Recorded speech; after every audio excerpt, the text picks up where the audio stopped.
بسم اللہ الرحمن الرحیم۔ جہنم میں ایک آدمی بھوک کی وجہ سے فرشتوں سے کہے گا کہ مجھے کھانے کے لیے کچھ دے دے۔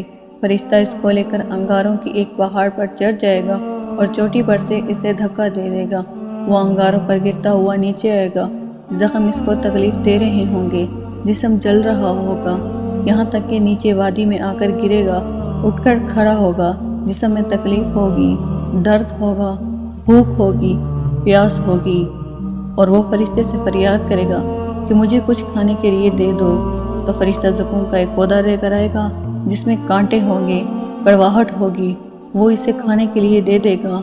اسے اتنی بھوک لگ رہی ہوگی کہ وہ اسے کھانا شروع کر دے گا، حتیٰ کہ اس کا زہر اور اس کے کانٹے پورے جسم میں پھیل جائیں گے۔ تکلیف اور زیادہ ہو جائے گی۔ وہ منت و سماجت کرے گا کہ مجھے پانی لا کر دو۔ فرشتہ ایک پیالہ لے کر آئے گا جس میں ابلتی ہوئی کوئی چیز ہوگی۔ وہ پانی نہیں ہوگا بلکہ کچھ اور ہوگا۔ قرآن سے پوچھے کہ جہنم میں کیا کھلایا جائے گا؟ قرآن کہہ رہا ہے، نہ اس کو کوئی کھانے کی چیز میسر ہے سوائے غسلین کے۔ جہنم میں جہنمیوں کے زخم سے جو خون اور پیپ گرے گی، اللہ تعالیٰ اس کو جمع کروا دیں گے، اور جب کوئی جہنمی پینے کے لیے پانی مانگے گا تو فرشتے خون اور پیپ کا پیالہ بھر کر لائیں گے اور اس کو دے دیں گے، مگر اس آدمی کو اتنی پیاس لگی ہوگی کہ وہ اس پیالے کو منہ سے لگا کر پینا شروع کر دے گا۔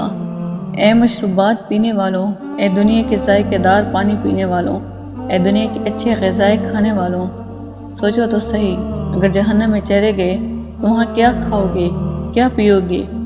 آج تو پیپ کسی جگہ پر پڑی ہو تو انسان سے اس کی بو سونگھی نہیں جاتی، اور وہاں پیپ پینے پڑ جائے گا۔ وہ اتنا گرم ہوگی کہ اس کے پیٹ میں جانے سے جیسے آدمی کی آنتیں کٹ جائیں گی، بالآخر جسم سے باہر نکل جائیں گی۔ پھر اللہ تعالیٰ انہیں ٹھیک کر دیں گے۔ پھر اس کو دوبارہ بھوک لگے گی۔ فرشتہ اس کو انگاروں کے پہاڑے پر لے جائے گا، اور پھر یہی منظر ہمیشہ کے لیے چلتا رہے گا۔ اللہ تعالیٰ ہر انسان کو جہنم کے عذاب سے محفوظ فرمائے، آمین۔